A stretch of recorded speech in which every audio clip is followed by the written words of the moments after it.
Good afternoon, and thank you for joining us for this lunchtime news broadcast where we catch up on the news making headlines across Namibia and expanding to the rest of the continent and later on to the globe. In the news today, prominent farmer Albert Tjihero and 5 others were recently arrested for allegedly stealing 4 calves at Hochfeld.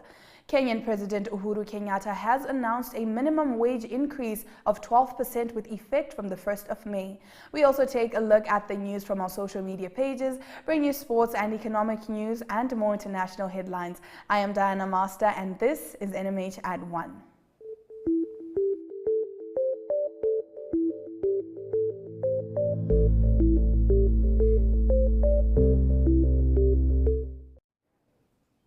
In today's midday news update, with 200,000 subscribers and over 1,000 viewers from around the world at any one time, Gondwana Collection Namibia's webcam positioned at the waterhole at Namib Desert Lodge is outperforming many other webcams on the continent. The YouTube channel Namibia Cam is becoming increasingly popular, reaching people from far and wide and making a difference to many people's lives. Stories are flowing in from the Namibia Cam community about the positive impact the wildlife camera is having on children overseas, terminally ill patients, autistic children, and even an emergency rescue center in San Francisco, motivating people to put a visit to Namibia on their bucket lists. The cameras were initially installed at the lodges in 2010 to collect information for the weather site Namibia Weather.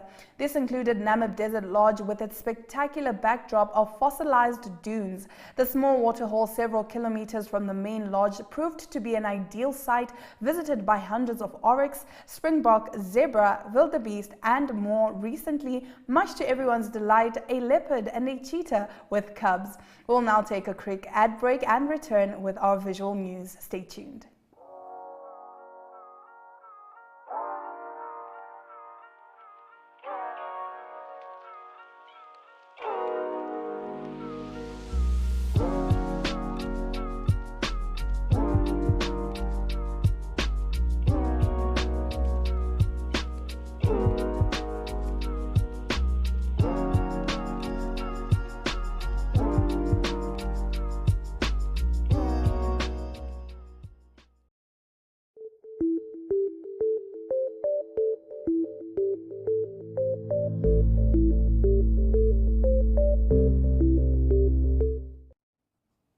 Welcome back. Getting into today's visual news clips, climate justice activist Verushka Dumeni warns that investing in an energy mix, as discussed at the recent energy conference, is too late. She urges government to work towards urgent climate-friendly energy investments now. She spoke to Yana Marie Smith. Let's take a look.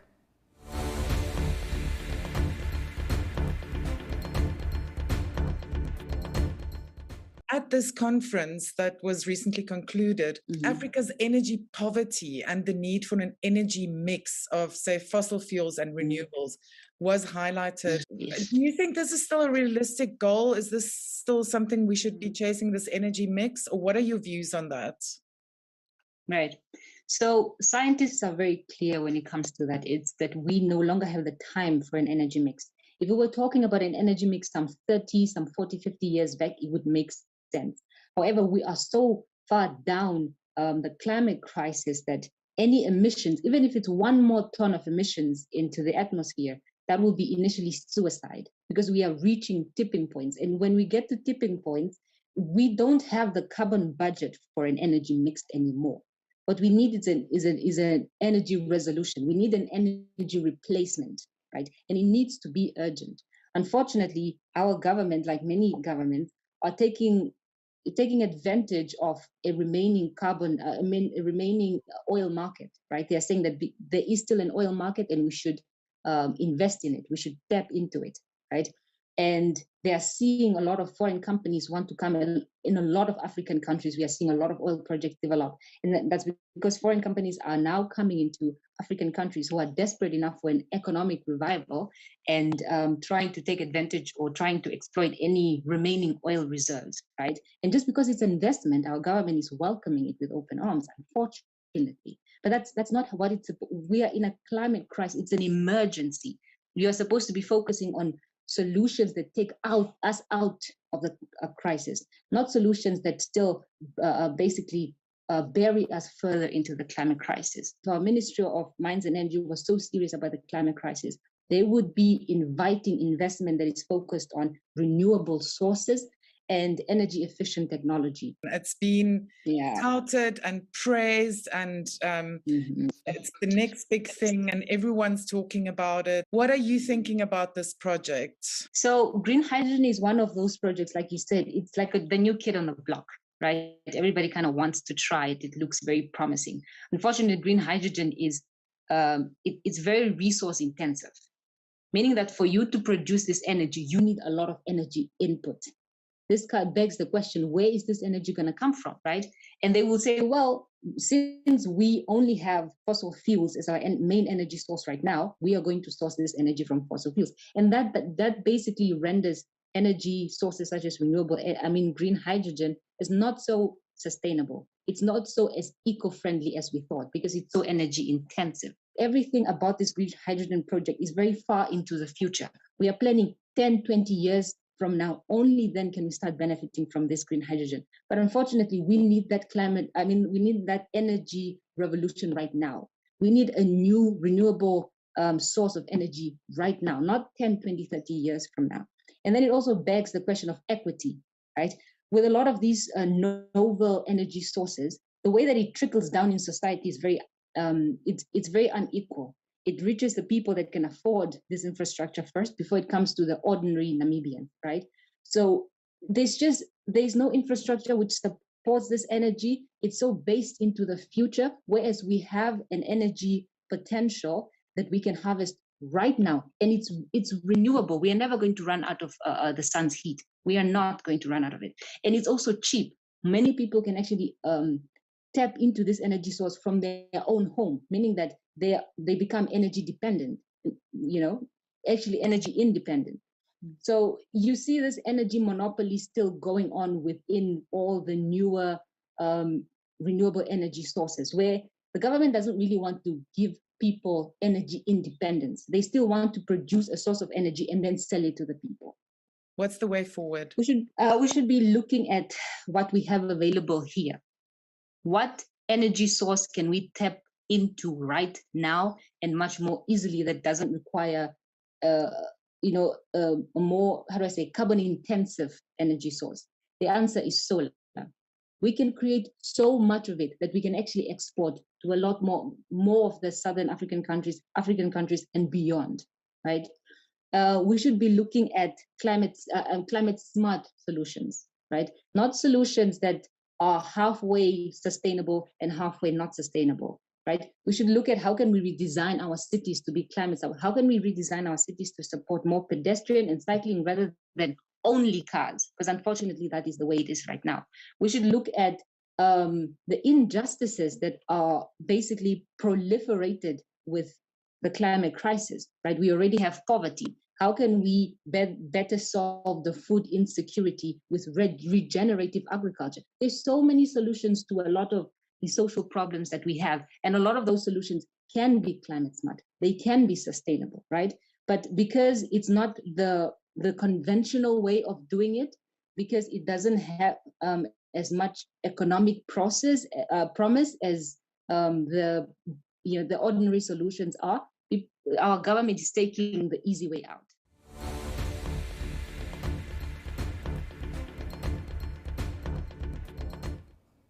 Now, if you happen to be at Langstrand recently, you may have witnessed seals and sharks feasting on sardines. Let's take a look at this video.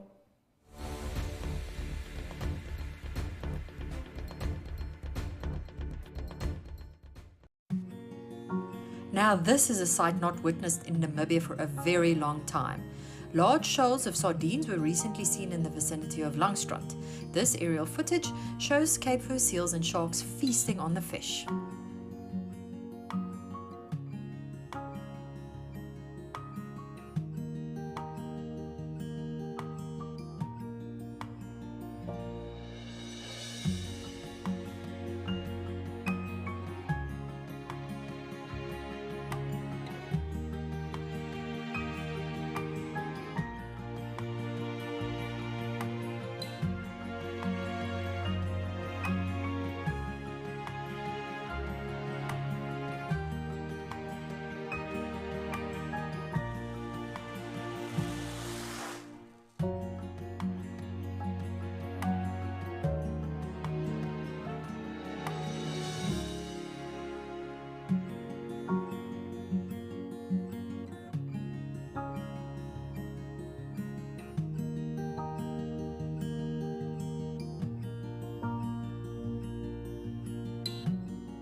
Now in this next video, the Minister of Fisheries and Marine Resources, Derek Clausen, emphasized on workers not to be misled by employers who exploit them and also those who entice them to participate in illegal strikes. Let's take a look at this next video.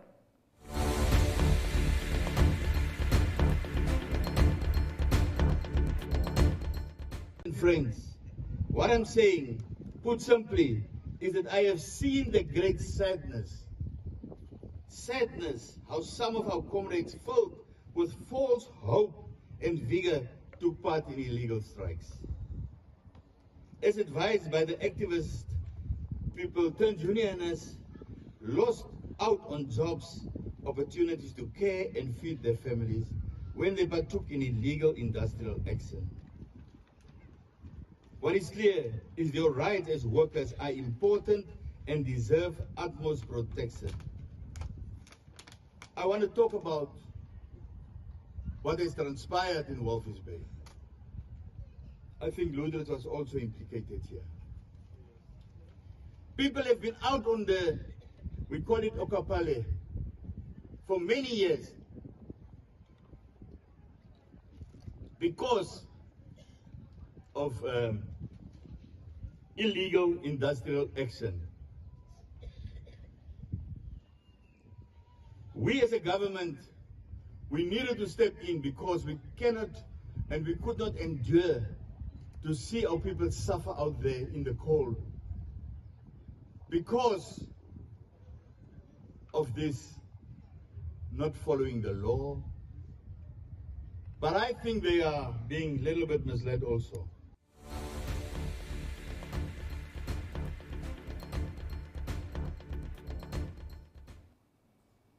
Now, when we return, we will be taking a sneak peek at Namibia Media Holdings' social media pages. But first, a quick ad break. Have you received a loan from NSFAF? NSFAF loan is the same as any other loan. It must be paid and settled. NSFAF has a set of guidelines on how you can repay your loan and become debt-free. Therefore, it is important that you, a former beneficiary and a responsible Namibian, show your patriotism by helping pay back your loan and thus helping NSFAF become a revolving fund for the benefit of future potential students. By failing to pay back your NSFAF loan, you risk being blacklisted or having a court order against you. So arrange with the fund to pay back your loan today. For more information on how you can repay your loan, visit our website at www.nasfaf.na or visit our Facebook page or Twitter. Do the right thing and hashtag payback the money.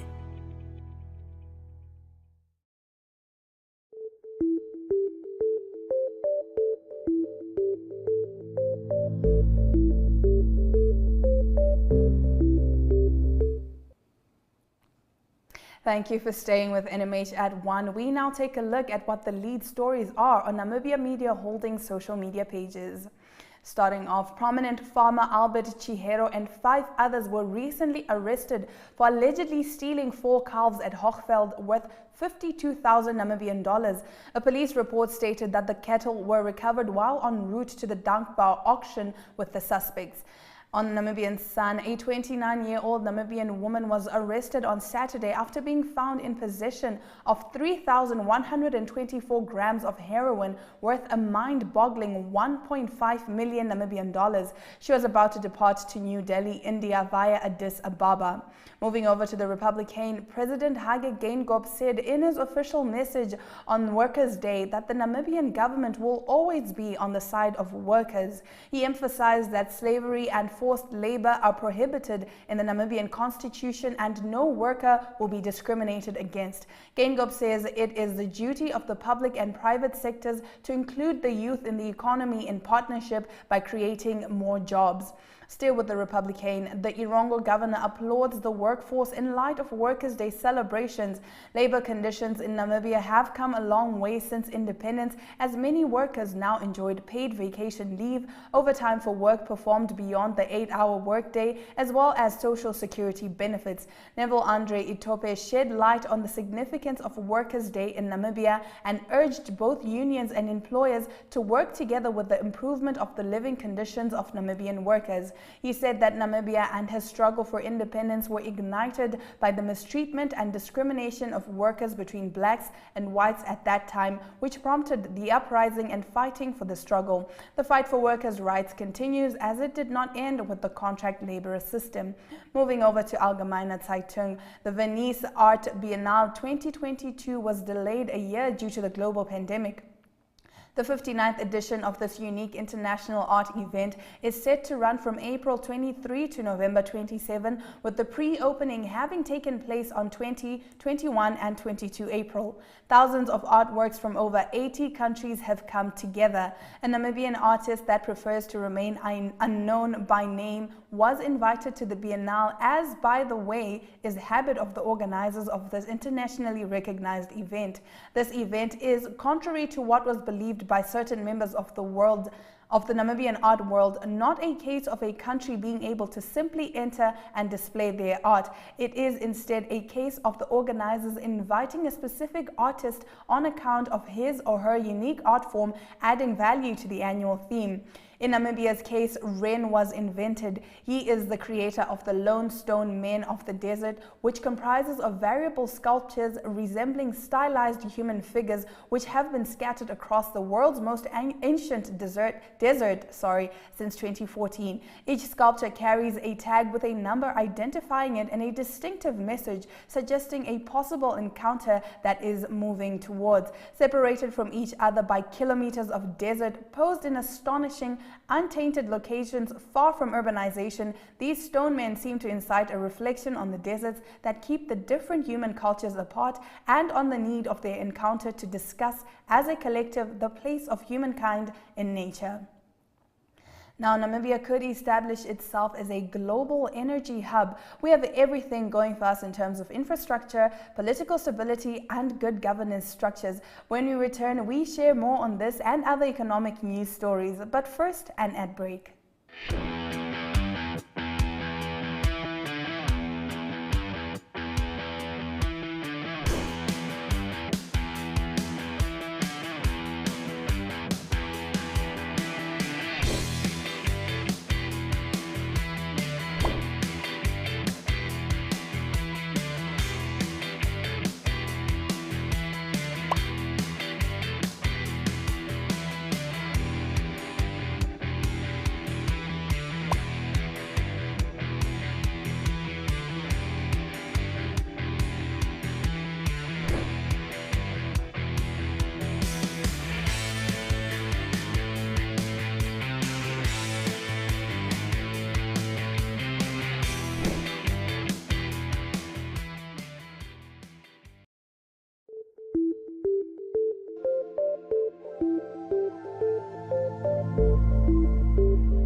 Welcome back. Let's take a look at the economic news.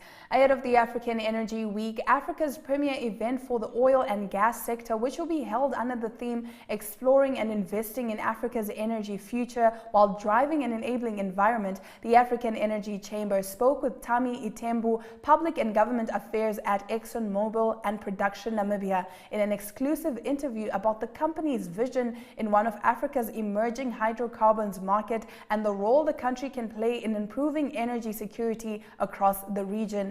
Itembu said that ExxonMobil is still in its exploration period. The discoveries made by Shell and Total Energies make Namibia an exciting destination for the entire oil and gas industry. Namibia could establish itself as a global energy hub. We have everything going for us in terms of infrastructure, political stability, and good governance structures. According to Itembu, Namibia is already a gateway to a lot of landlocked countries in the region, and we could become more innovative and more aggressive in making sure that we use our geographical position to be able to cater for these markets, especially if we are talking about gas and the Southern African power pool. Namibia is also in a good position because we are the epitome of the energy mix, with a lot of the drive from the presidency on green hydrogen and oil and gas discoveries. Now, Senegal will further support low-income families hit by the tough socioeconomic situation. The government announced it would back more than 540,000 poor households. The government spokesman Omar Gueye said last week all was done to avoid an explosion in prices of essential staples and other products. If the government has set up a price support scheme for wheat and abandoned some of the import taxes, many Senegalese were still forced to shrink their grocery bills. At the end of a cabinet meeting, the government announced its latest lever to support more than 540,000 low-income households. All are listed on the National Single Registry and will receive approximately $64 million to cope with the rising cost of living. This new safety net will be launched on May 10. The West African country is grappling with the consequences of global inflation and the disruption of international trade due to the Ukraine-Russia conflict. Now let's take a look at the economic indicators.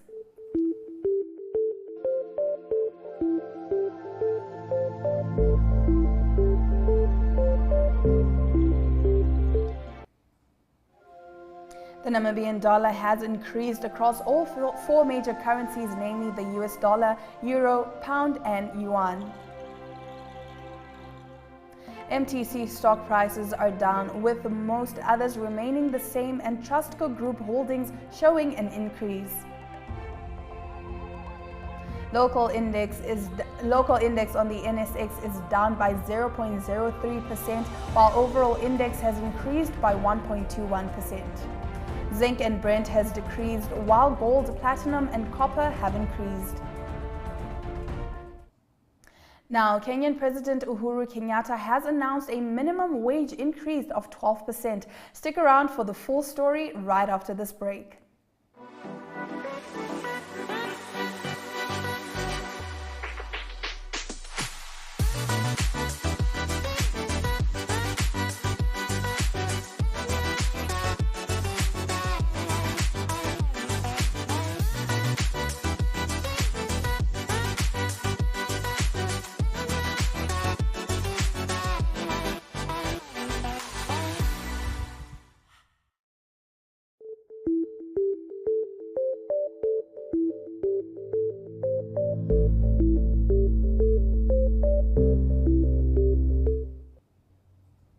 You're still watching NMH at 1. We now take a look at latest news in our neighboring countries and later on extend to the rest of the globe. Starting off, Kenyan President Uhuru Kenyatta has announced a minimum wage increase of 12% with effect from the 1st of May to cushion workers against further erosion of their purchasing power, noting that for over 3 years there's been no review of the minimum wages while the cost of living has increased, with inflation ranging between 5 to 6% annually. The president said the government has found it necessary to increase the minimum wages. In that regard, and in full appreciation of the critical contribution of workers to the economy following the recommendation of various stakeholders, as a caring government, we find that there is a compelling case to review the minimum wages so as to cushion our workers against further erosion of their purchasing power while also guaranteeing the competitiveness of our economy, the president said. President Kenyatta spoke on Sunday at Nyayo National Stadium in Nairobi when he led Kenyan workers in marking this year's Labor Day. The head of state lauded the role and resilience of workers in bolstering the country's efforts to bounce back and build stronger after the COVID-19 pandemic. In our next story, Malawi is one of the world's poorest countries, but a major tobacco producer, ranking first in the world for barley and 7th for overall production. No other economy is more dependent on the leaf. Government statistics say over 70% of the nation's export income comes from tobacco. Farmers say the main challenge they face is the issue of low pricing. Returns from tobacco, dubbed the Malawi's green gold, have dwindled over the past decade due to declining global demand driven by anti-smoking campaigns. Malawi legalized cannabis farming for medicinal and industrial use in February 2020, but cultivation licenses could be prohibitive for some aspiring farmers. Farming license fees are expensive, and if the process of obtaining cannabis licenses is eased, it would give farmers an immediate boost. Cannabis growing is not new in Malawi, but has yet to develop to industrial scale. According to a 2011 World Bank report, Malawi's hemp, known locally locally as Chamba or Malawi gold, is among the best and finest sativas in the world. Now, the Moroccan city of Safi is celebrated for its colorful ceramics. Located around 300 kilometers from Rabat, the coastal town is considered the center of the country's ceramics industry. The city of Safi is characterized by traditional and modern pottery, characterized by high quality, and that is why there is a great demand by people who want to purchase this product. Some 2,000 potters in the area still adhere to the traditional and simple ways of working that they inherited from their ancestors, but this means they can't compete on price with cheaper imitations. They are afraid of competition, especially from those using machines and those who may imitate the shapes. The government now hopes to submit an application to UNESCO to consider the ceramic skills of Safi as an intangible cultural heritage at some point in the future. There are several sites of pottery production in the area, but the main ones are located in 2 quarters of the city, the Potter's Hill and the Chaba Valley. Europe is scrambling to respond after Vladimir Putin's latest chess move over the Ukraine conflict, cutting off the gas supply to his major customers. The full story coming up after the break as we move over to international news. Stay tuned.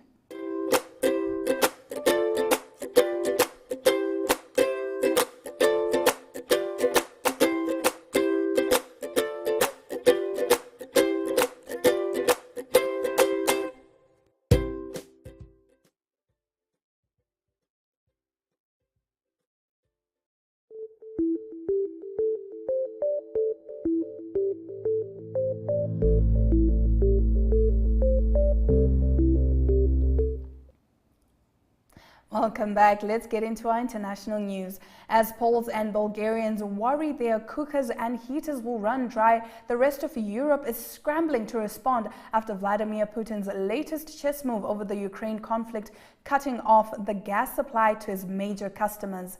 Moscow last week halted liquefied natural gas deliveries to Poland and Bulgaria and has threatened to do the same to other countries over their support for Kyiv, prompting accusations of blackmail by European nations and the United States. Putin's tactic has been widely interpreted as a warning to his opponents in Europe, who also happen to be reliant on Russian gas, oil, and other petrochemical products, as well as an effort to replenish his cash reserves. Natasha Lingstad, a professor of government at the University of Essex, said that Putin has this weapon of everyone being dependent on his country's natural resources, and he's using it. In our next story, while artists struggle to get noticed in the Australian political arena, particularly in the lead up to an election, other nations take their artists more seriously, even seeing them as critical to a successful and vibrant community. Reuters reports that artists need 4 conditions in place to be able to practice successfully as artists: a regular income, a place to do their work, capacity to do their work, and validation of their work. Without these conditions, productivity and mental health suffer. The Republic of Ireland has recently instituted a new scheme to provide 3-year support for up to 2,000 individual artists, piloting a form of universal basic income.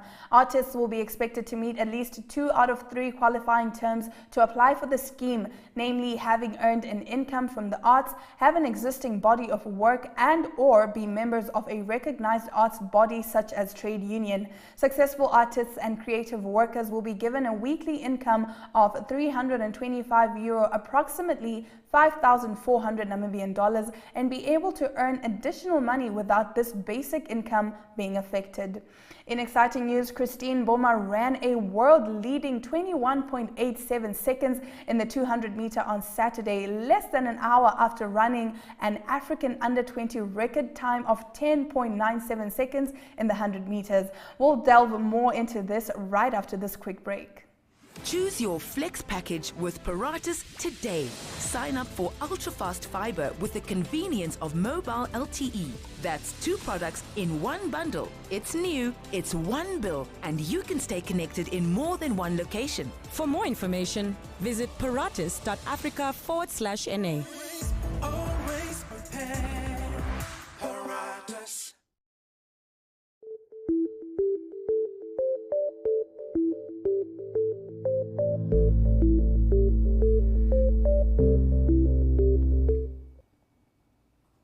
Let's take a look at our sports news. Starting off, Christine Boma ran a world-leading 21.87 seconds in the 200-meter race on Saturday, less than an hour after running an African under-20 record time of 10.97 seconds in the 100 meters. This makes her the first under-20 athlete in history to go sub-11/22 on the same day. Beatrice Masilingi was also in the 100-meter race but picked up an injury. Namibia's Daniel Paulus took first place in the 5,000-meter event at the Gaborone Invitational Meet on Sunday. He ran a time of 13.54 seconds. Mohamed Bok set an unofficial new Namibian 400-meter record of 45.80 seconds at the Gaborone race. Now, Namibian martial arts fighter Veya Hinda bagged gold at the IMMAF Africa Championship taking place in South Africa. He defeated South Africa's Nicholas Viermark in the featherweight division to scoop the medal. Another Namibian, Geraldo Bok, took bronze, while Jason Bierkes also secured bronze for the country. Namibia MMA national team spokesperson Natasha De Sousa thanked Namibians for their support during the competition. In our next story, Comas Turf Club horse Crystal Stream won the 1,800-meter race on Saturday at the May Day Rehoboth Winter Cup event that took place at the Rehoboth Horse Racing Turf. Rockley Beach of Okahanja Racing was in second place, while Mboma came in third. The event was broadcasted by the Namibia Media Holdings Network Television and saw 13 top races taking place. The Namibia maiden graduation 1,000 meter was dominated by Tia Spoor, followed by Supporter and Right Win in third. The Namibia A and D 18,000 meter was won by Black River, while Freedom Fighter came in second and Ekuva in third. Now, Kaizer Chiefs interim coach Arthur Zwane has urged his players to keep fighting after a fourth consecutive defeat against Cape Town City. We expand more on this and other stories from the international sports scene right after this break. Ladies and gentlemen. Yeah, welcome to another exciting edition.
Welcome back. We now take a look at the international sports scene. Starting off, Kaizer Chiefs interim coach Arthur Zwane has urged his players to keep fighting after a fourth consecutive defeat against Cape Town City.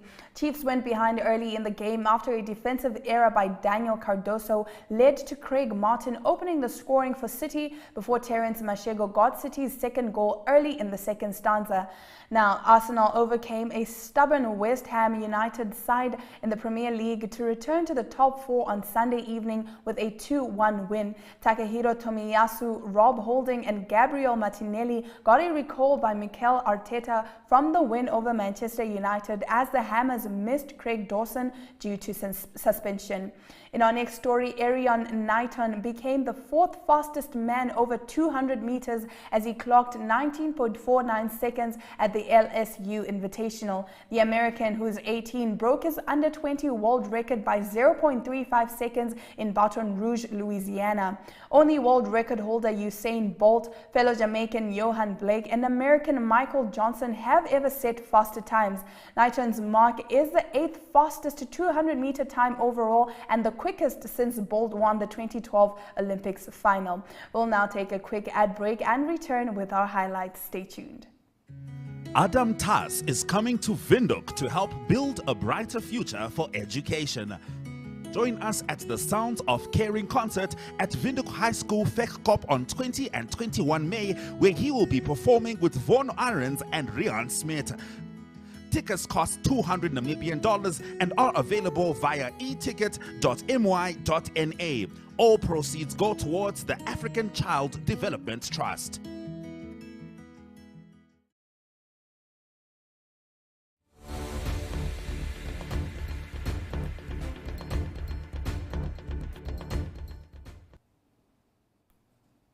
Welcome back to NMH at 1. If you have just joined us, here are your news highlights. Prominent farmer Albert Tjihero and 5 others were recently arrested for allegedly stealing 4 calves at Hochfeld worth 52,000 Namibian dollars.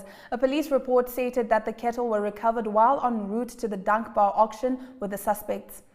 Kenyan President Uhuru Kenyatta has announced a minimum wage increase of 12% with effect from the 1st of May to cushion workers against further erosion of their purchasing power, noting that for over 3 years there has been no review of minimum wages while the cost of living has increased, with inflation ranging between 5 to 6% annually. The president said the government has found it necessary to increase the minimum wages. In our international news, as Poles and Bulgarians worry their cookers and heaters will run dry, the rest of Europe is scrambling to respond after Vladimir Putin's latest chess move over the Ukraine conflict, cutting off the gas supply to his major customers.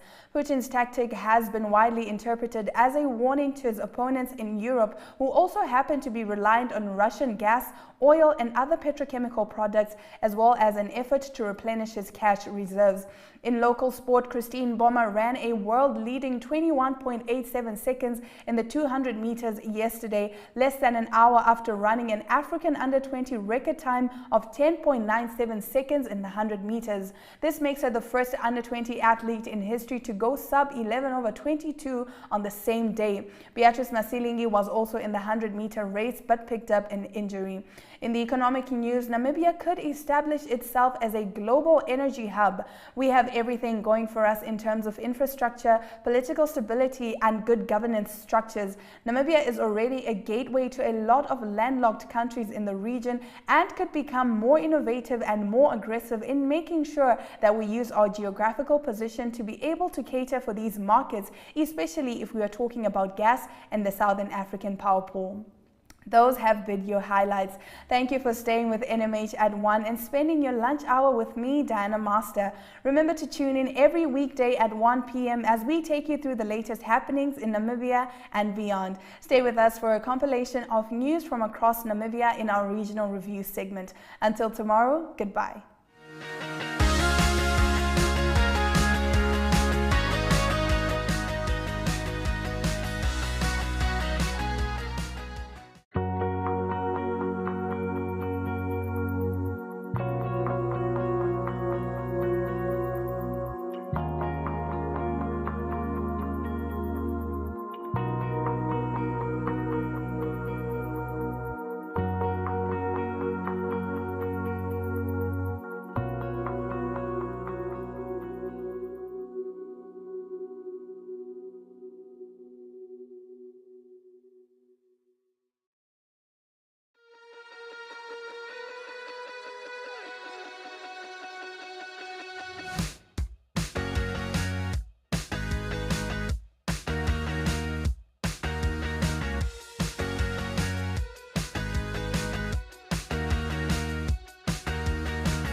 Good morning, viewers. Welcome to another episode of Regional Review. I'll be your host, Tuyemo Haidula, and I'm coming to you live from Moshana region. In today's episode, we would like to tell you more about the Run-Along Breakfast, which is hosted by the residents of Ongwediva. It started last year in February with about 30 participants, and it has so far grown to over 1,000 participants. The Run-Along Breakfast, which is the brainchild of JP and his wife Naomi Schmidt, is to encourage people to have a fitness, to include some sort of fitness within their lifestyles, and for people to come together to socialize and make friends. We've spoken to JP to tell us more about the run-along breakfast, and here is the insert. Please take a look. My name is Jean-Paul Schmidt, or everybody knows me as JP. The run-along started about 1 year ago, exactly a year ago, in February last year, 2021. We started off as a small group of about 30 to 40 runners. And the idea was just to get together to have something to do on a Saturday morning for the community. It never started as a run-along foundation. We just started as the breakfast run. Obviously, we then grew. People sort of were seeing what we're doing, and they were interested, and then we realized, look, this is something that we can have, that we can make grow. And then we founded the Run-Along Foundation, and then we started going bigger. Currently, we've got over 1,000 people on our database, and it's growing every week by at least 20 to 30 people.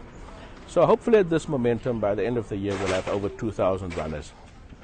So the event takes place every Saturday morning from 6 o'clock to 8 o'clock. The last start is 7. It's a staggered start, so you can start wherever you run. It's an untimed event. So the whole idea is basically to show up and do your either 5K or 10K, whichever suits you. You can do your personal timing if you want to improve. Kids are welcome, adults are welcome. As a matter of fact, we actually have runners from the visually impaired and the hearing impaired school as well.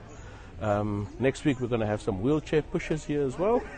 From the 20th of May, we will have Greg Milano here from America. He will be bringing up some chairs as well, and then we will actually do a big exhibition on wheelchair cycling and wheelchair racing. Like everybody knows, we are basically built on 4 legs. The first leg is the community-based project. The second leg is that we do awareness runs. So we try and make people aware of many things in our society, whether good or bad. The fourth leg is that we try and raise money for different organizations. So we call them charity runs. And then the last leg is the community business involvement or corporate involvement. It's an excellent platform for companies to advertise and be part of their community. It's a very cheap way of entering. First of all, this is what do they call it? It's a no entry event, so that means you don't pay to enter. However, there's big reward for you. So we do it after 10 races.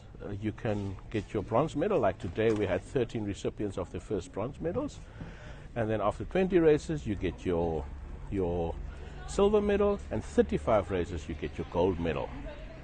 So last year we had quite a few gold medal recipients, and this year I think it's going to be much bigger. We welcome all the corporates, all the companies out there to join our team. It's a lot of fun, and obviously the people of the North in its entirety, we invite you guys to come and join our family. It's growing, and it's a lot of fun.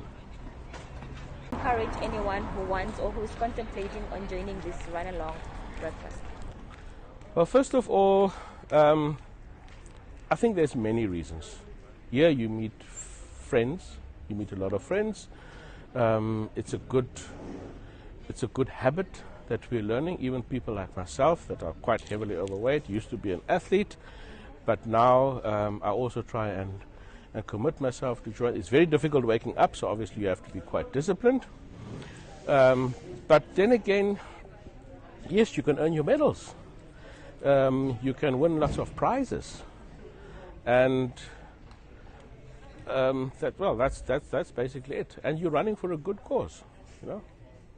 Thank you for your time, JP. Thank you, ma'am. In other news, please meet Ella Kamati, the founder of Divine Halo Creations, which is based in Ongwediva, an organization that deals with vulnerable children and offers services to them. She's well known as Mamita Ella.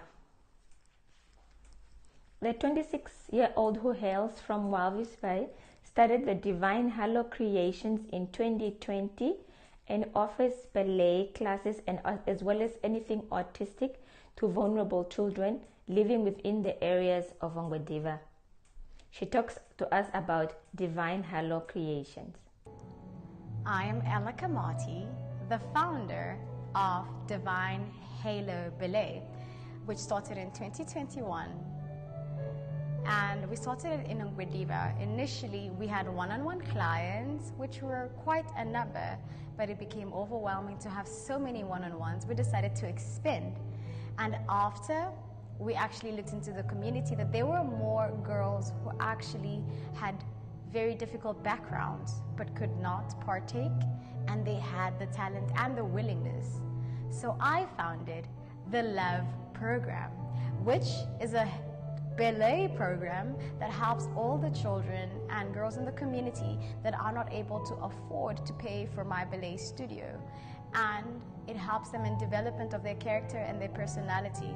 And to my surprise, starting this program in 2022 gave me 29 beautiful daughters that I did not know were going to be my own children, as they call me Mamita Ella. And they take me as their own mother because these children come from harsh backgrounds. They confide in me for things they go through, and sometimes it's down to my own pocket to help with a bit of toiletries or to help with a bit of food for that day. Sometimes it's really difficult for them to attend on a hungry tummy. As we all know, you need a healthy body to be able to sustain the intense, sophisticated art as ballet. So these children then come from these harsh conditions. It's not the easiest thing to see, but I am to treat them all as one. And it is not the same when they all do not have the same opportunities. I currently do not have any sponsors for this. It is all from my pockets. If a community could be so nice, or not the community, the world at large, I would appreciate any donations for these girls, starting from their uniform to their ballet slippers. And as they will advance over a period, they will need ballet pointers over a period. But for now, it is something extraordinary to see that despite the odds, these girls show up with so much exuberation, and they really, really do want to do it. And the best part is the smiles that they get to give me and the warm hugs I get.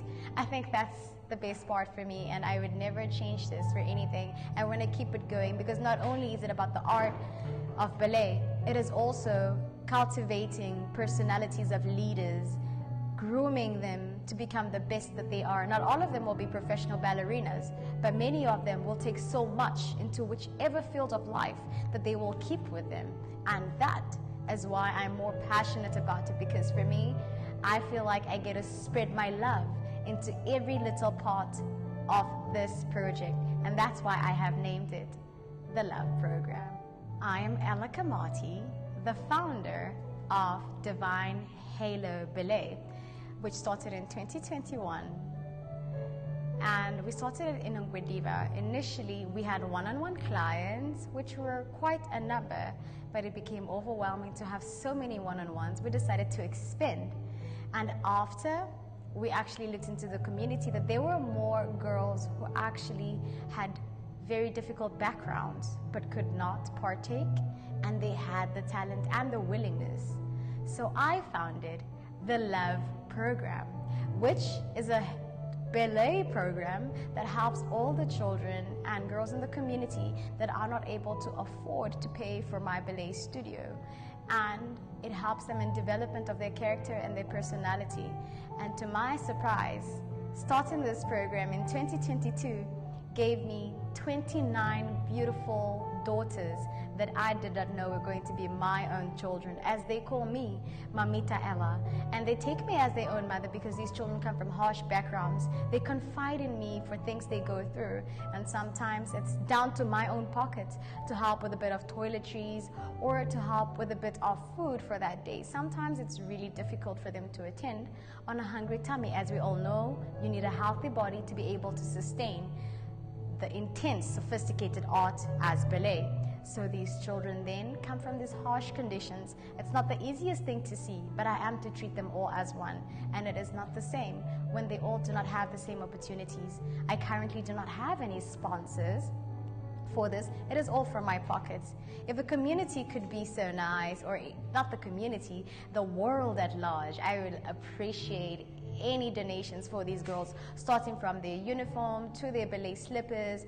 And as they will advance over a period, they will need ballet pointers over a period. But for now, it is something extraordinary to see that despite the odds, these girls show up with so much exuberation, and they really, really do want to do it.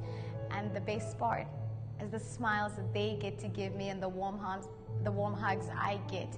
I think that's the best part for me, and I would never change this for anything. I want to keep it going, because not only is it about the art of ballet, it is also cultivating personalities of leaders, grooming them to become the best that they are. Not all of them will be professional ballerinas, but many of them will take so much into whichever field of life that they will keep with them.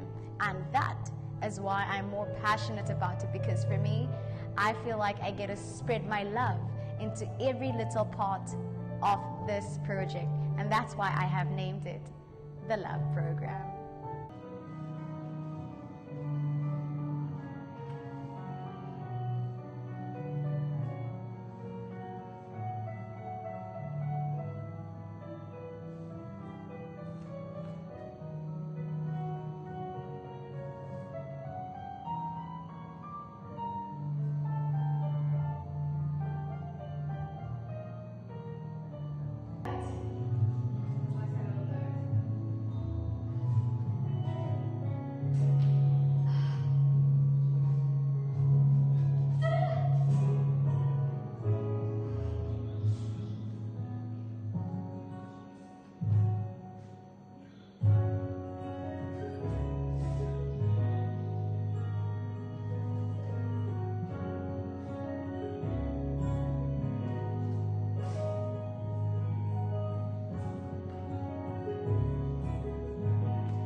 With the 2024 elections fast approaching, political parties are hard at work to try and garner some supporters and sympathizers for their political parties.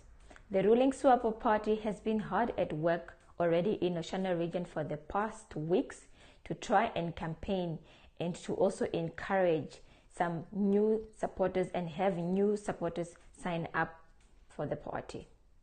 Take a look at some of the campaigns.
Umuthia, Undangwa and Nana remain very hot this week, with blazing sunshine and temps in the upper 30s.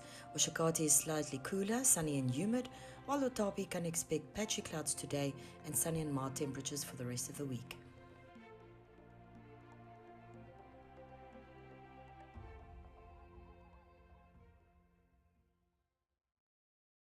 We have come to the end of today's bulletin. From me, Tuemo Haidullah, and the rest of the NMH crew, it's goodbye and enjoy the rest of your week. My colleague Tunohole Mungoba will join you on Friday for the regional review highlights.